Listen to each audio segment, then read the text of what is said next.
2026 FIFA বিশ্বকাপের group B এর ম্যাচে বসনিয়া ও হার্জেগোভিনাকে 4-1 ব্যবধানে হারিয়েছে সুইজারল্যান্ড। লস অ্যাঞ্জেলেস স্টেডিয়ামে অনুষ্ঠিত এই ম্যাচের প্রথমার্ধ গোলশূন্য সমতায় শেষ হলেও দ্বিতীয় বাউন্ডারিতে বদলি খেলোয়াড়দের অনবদ্য পারফরম্যান্সে শেষ 20 মিনিটে ম্যাচের ভাগ্য পুরোপুরি সুইজারল্যান্ডের পক্ষে চলে যায়।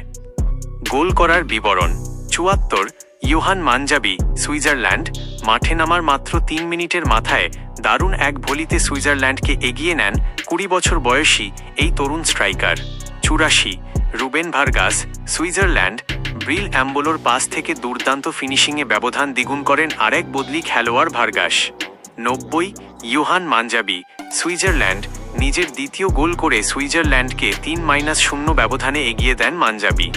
90+3 এরমিন মাহমিজ, বসনিয়ার পক্ষে সান্ত্বনাসূচক একমাত্র গোলটি করেন বদলি হিসেবে আসা মাহমিজ।